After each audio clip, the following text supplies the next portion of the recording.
Welcome. Today we are beginning a new series of 9 lessons on the book of Revelation. We want to recall what we've learned in chapter 1, and Mitchell Reddish gives us a great quote to help us focus in on what we're doing here. He reminds us that Revelation uses visions, symbols, and ancient myths to convey its message. The language of the book is primarily pictorial, symbolic language. It is not the language of science or logic. Rather, it is evocative, powerful, emotive language, and at times more akin to poetry than to prose. Like the language of poetry, the language of Revelation sometimes is mysterious and slippery, teasing its reader to make connections and see possibilities that one has never made or seen before. The language of Revelation works not by imparting information, but by helping the reader to experience what John has experienced. Today we're going to begin Revelation chapters 2 and 3 on the 7 churches of Revelation. You need to locate your handout packet in the rear pocket of your folder. Page 1 is a table of contents for the packet, and we will begin recording information on page 2 of your handout. Each week, we will be visiting one or two of these cities in ancient times to try and to recreate the experience in these cities of the early Christians. So specific details for each city will be presented each week. But here today, I'd like to speak in general terms and give the background information which is significant for the whole. So, where in the world are we talking about? Let's look at some maps. Here are 2 maps which will begin to help us locate the churches of Revelation. And note they were located in a fertile area with a temperate weather and ability to grow many things and support agriculture. The map on the left shows the topography, indicating no desert or mountains in the area, unlike that of Israel. The map to the right shows the location of the cities in terms of modern-day country locations currently in the Middle East. These cities were located at the main crossroads and shipping lanes of ancient civilization. Refer to the map where the encircled area is, and that is where those 7 cities are located. David Barr, in reading the book of Revelation as a resource for students, describes Asia was a wealthy area, rich in natural resources, commerce, and manufacturing. The textile industry flourished in most of the cities. Crafts were practiced by free men, not slaves. The cities offered opportunities for leather workers, tanners, shoemakers, linen weavers, dyers, and wool workers, as well as potters, bakers, and silversmiths. The cities also supported architects, physicians, teachers, lawyers, actors, and performers. Here, the encircled area is the region we are learning about. The province is called Asia in the empire of the Roman Republic. It is not the continent we now call Asia. You might notice other areas and cities to the east of our study area that were included in the journeys of Apostle Paul. It is interesting to note that no Roman legions were ever posted in this region. The cities had good relations with Rome and the imperial authorities. Rome benefited from Asia's wealth, and in times of calamities such as earthquakes, imperial authorities helped the cities rebuild. The governor of Asia, as well as occasional envoys sent out by the emperor, protected all the residents of the city from local aristocratic oppression or irresponsibility on the part of the wealthy. The government of the empire was thus popular among the lower classes, and it was the avenue for greater prestige among the wealthy provincials.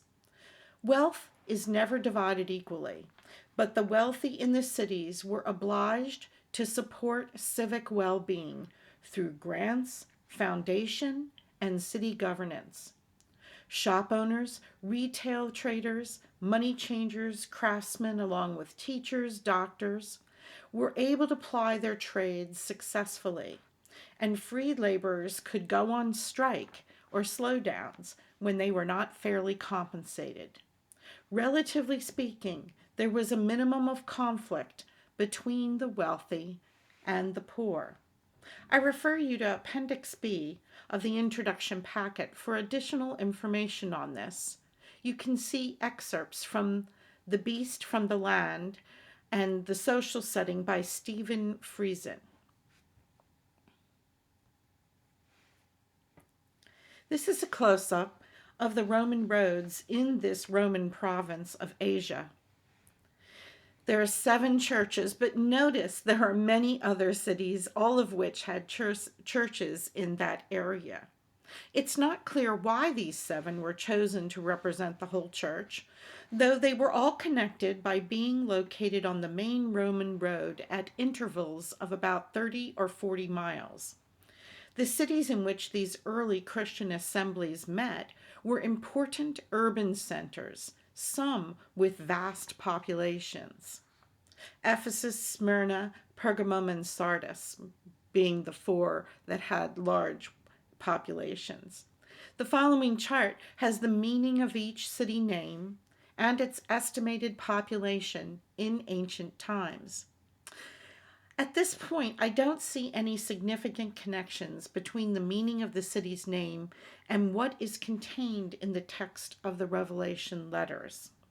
And so I'm not really mentioning it from here on out, but I thought I'd at least give you the opportunity of having that information. By the end of the 1st century, Christianity was an urban phenomenon. The Christians in John's churches were not simple peasant people of the back country. They resided in the principal cities of their time, struggling with issues on how the Christian witness could be made real and viable within the political and cultural life of a sophisticated urban population. The cities attracted an ethnically diverse population from the areas of Syria, Palestine, and south to Egypt, Armenia, the Parthian Empire to the north and the east, Thrace, Macedonia, Greece, and Italy to the west. There was a constant movement of traders, merchants, and shipmasters. The cities were also rich in religious diversity. Indigenous gods combined with Greek or Roman deities. The Roman goddess Diana merged with the Greek goddess Artemis, the Persian goddess Anaitis, and the Egyptian goddess Isis. So there's quite a blending of culture in this specific area on the crossroads of trade, both by sea and by land. Here's a key question. Are they churches or synagogues or congregations? Page 3 of your handout packet will have this information. The word church is not in the Bible. Sad but true. Instead, it finds its roots in the German word Kirche. In turn, this word comes from the Babylonian word circa, which is also the root for the English word circle. Synagogue is from the Greek word synagoge, which means an assembly or congregation. The Hebrew words for synagogue are Ida or Kahal. The former is the term for the national, legal, and cultic community of Israel, referred in Exodus and Leviticus. and it's used exclusively in Numbers, but then later on is replaced by the word kahal, which has the same meaning in Deuteronomy, Ezra, Nehemiah, and Chronicles. The Greek word from which we derive our church is ecclesia. This word actually means the called out ones. Ecclesia and synagogue, like the Hebrew terms, these two words have essentially the same sense. Individual translators seem to prefer either one over the other. The actual Hebrew word used here in Revelation is kihliot, which means called out ones or congregations. Thus is the same Old Testament word that is used when God refers to the congregation of Israel. Thus, as Israel was called out of Egypt from slavery, the so-called church, or better yet, congregation of today, is called out from evil. In summary, I'd have to say the churches are not churches. They are congregations, and that's probably a better word to be used. There's a pattern, and we need to see this in all of the letters. In each of the letters, we can identify a fairly consistent literary structure with the following parts listed on your slide. The 7 letters are sharp and pointed messages to the churches in question and, through them, to the many other Christian groups already in the area. And frankly, to all others then and now who can listen in to what the risen Lord is saying. The letters all follow the same pattern.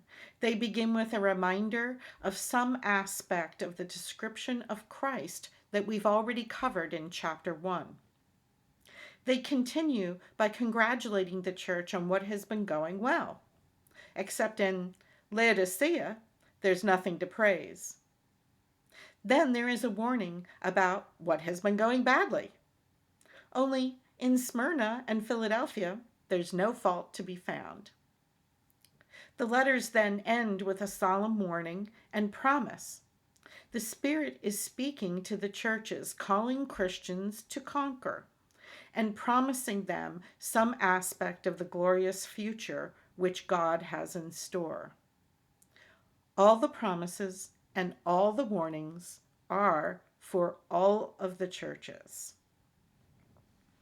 You can find a summary of the 7 pastoral prophetic messages to the churches in 2 places in your introductory packet. First, in Appendix H on page 36 and 37. And there is another approach in Appendix P on page 56. I will not be relying on these commentators' ideas for the meanings of these messages. We will be looking for the Spirit to guide us for messages of our own, either for the church we attend or for us individually.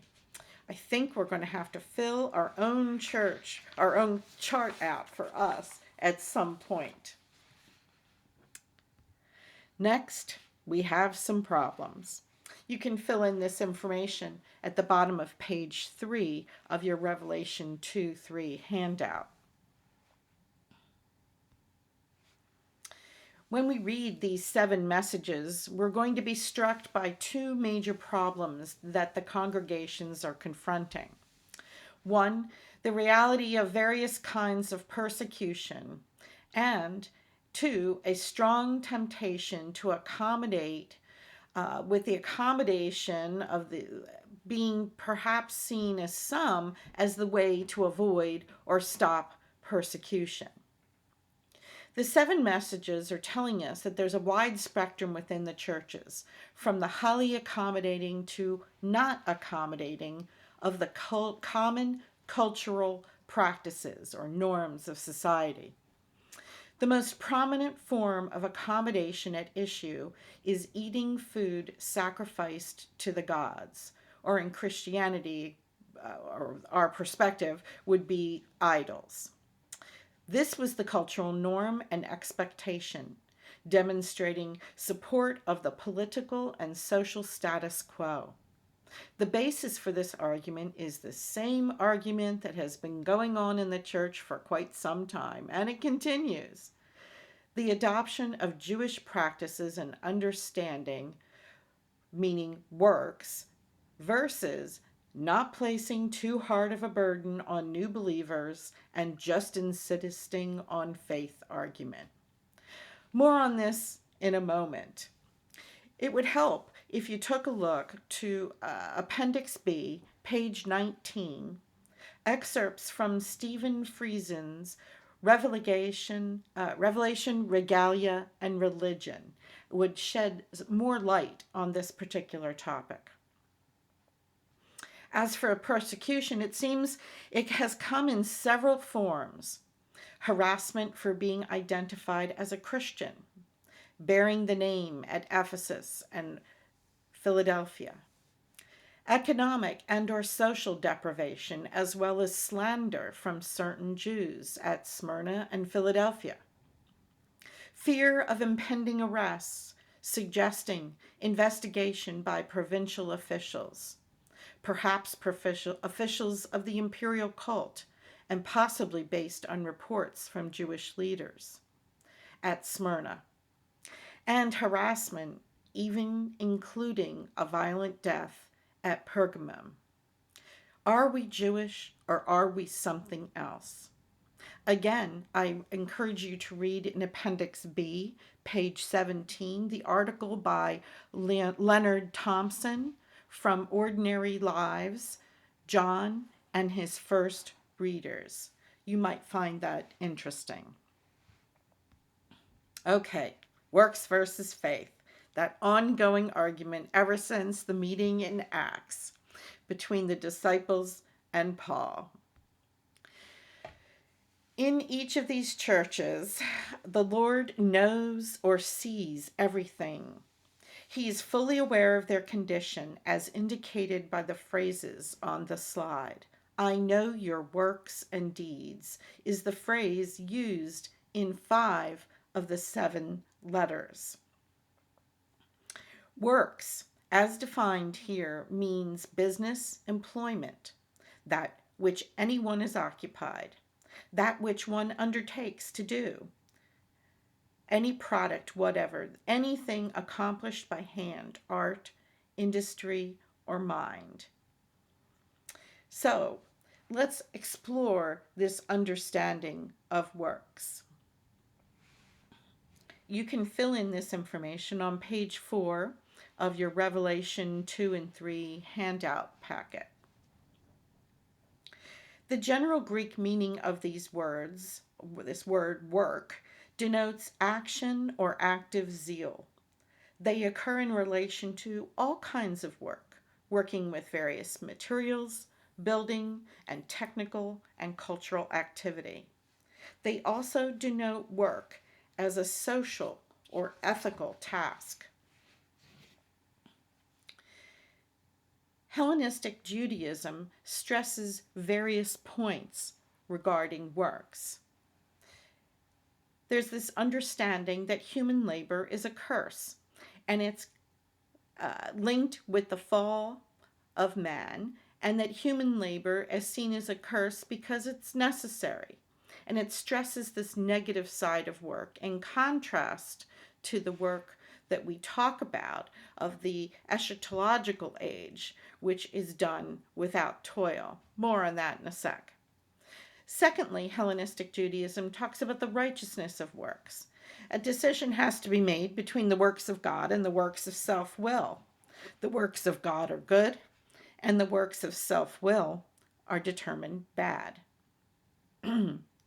The righteousness of works and the thought of reward, that God recompenses us according to our works, is a basic concept of Scripture. The stress, however, lies on God's justice rather than our reward. The preponderance of good or wicked works will decide our destiny. Reward or punishment, good works will be our advocates. And the final part of the Hellenistic Jewish understanding is that human work is a divinely given task. God lies behind all the work of civilization, and Genesis 1 and 2 provide a basis for joy in work or for work as part of the divine revelation.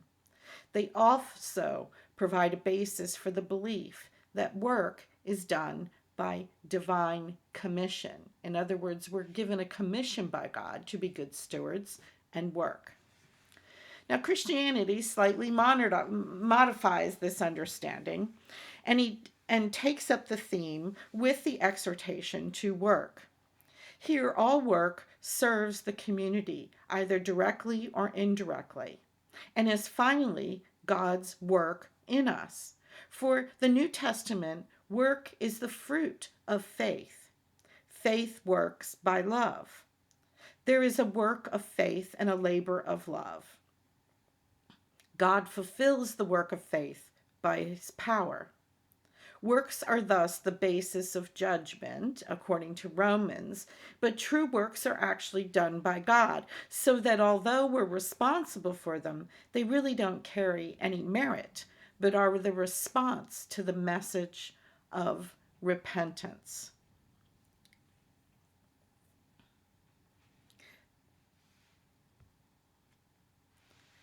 Everywhere in the Greek world, we find a certain tension between word and act.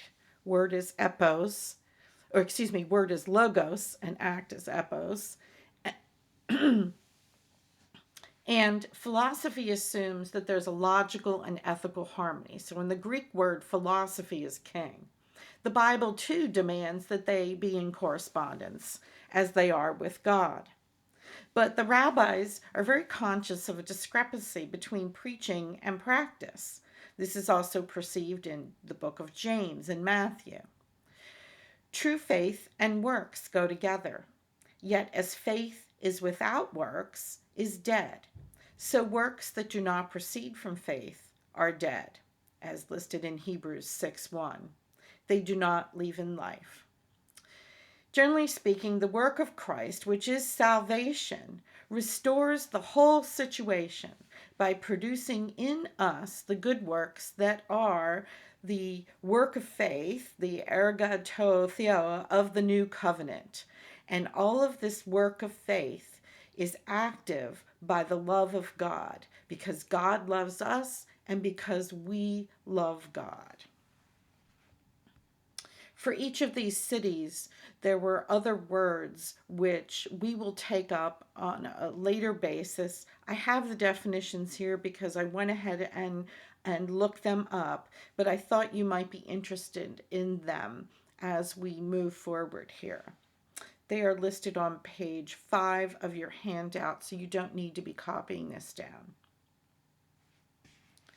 Okay, let's move on to all the isms and the is. These are the various interpretational approaches to the book of Revelation.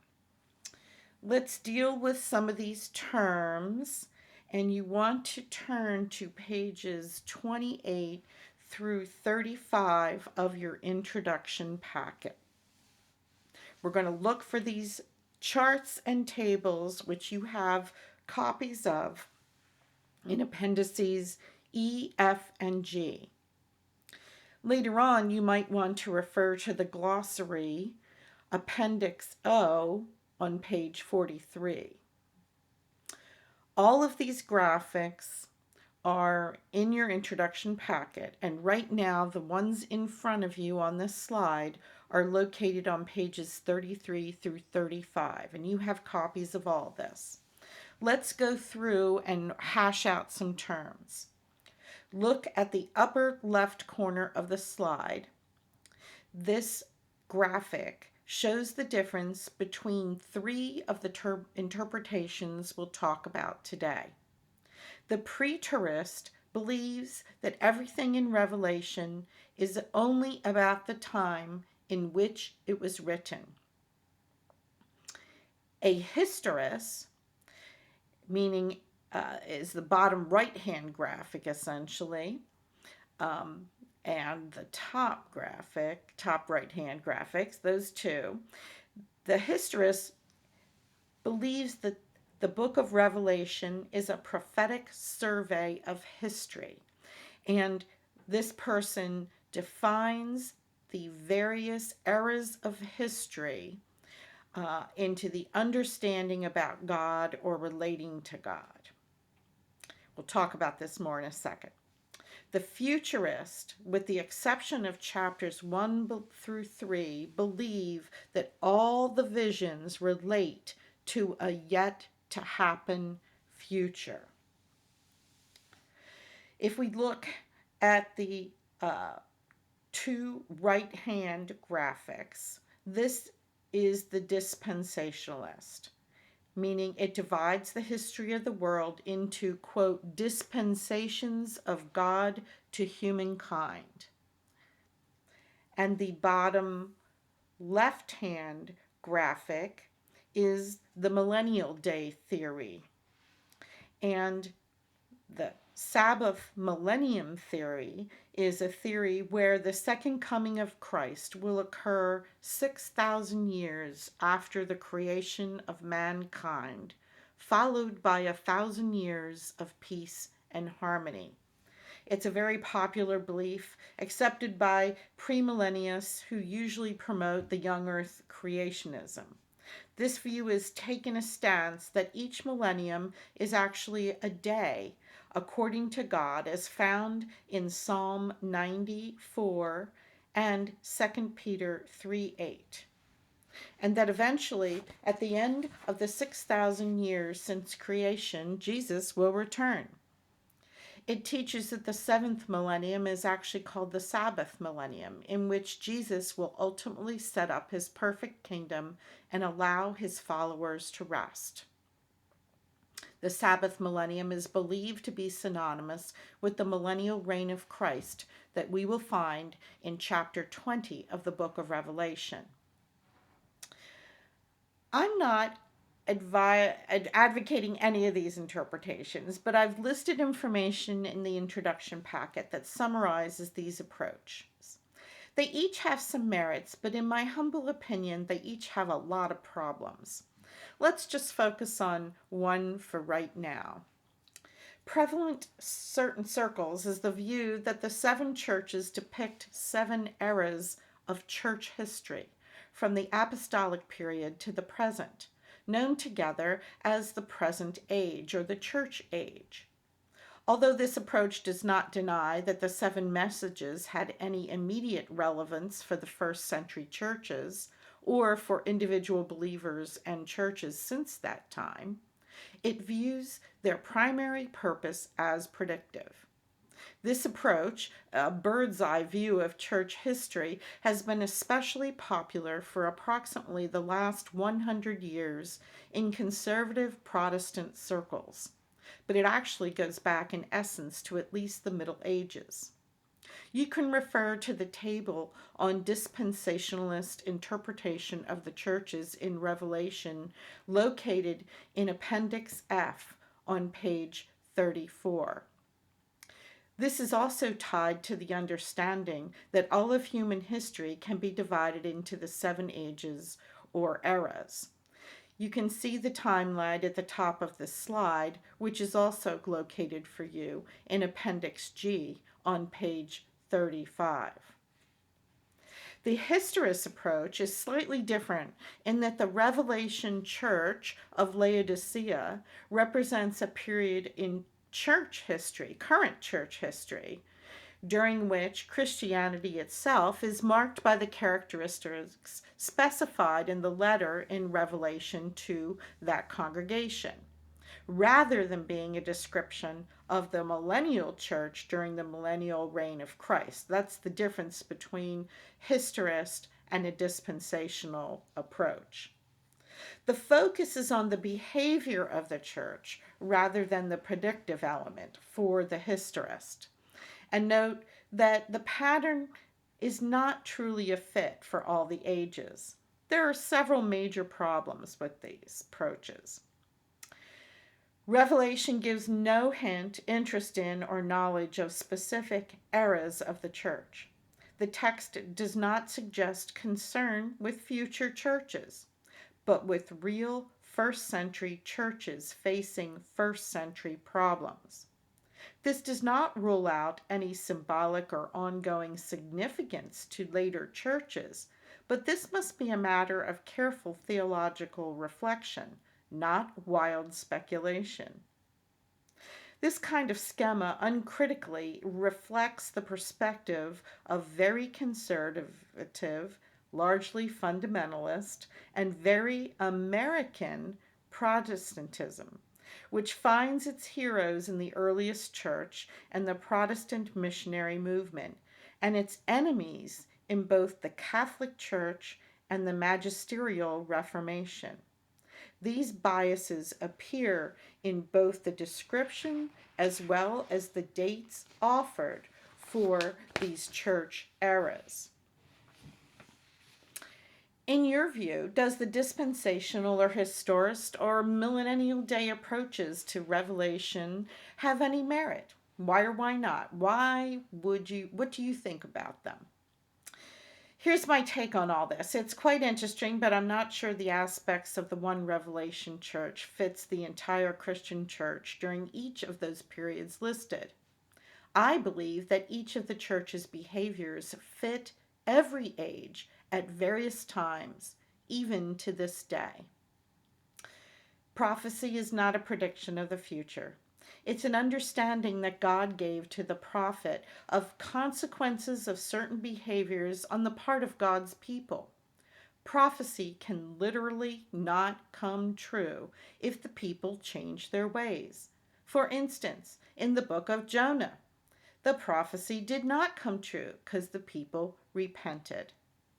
Because these methods of interpreting Revelation operate on the basis that it is predicting a definite future, this is where the problems for me come into play.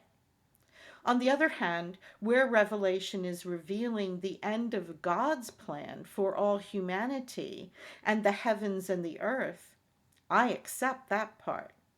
Yes, it's splitting hairs, but I think the focus is the key.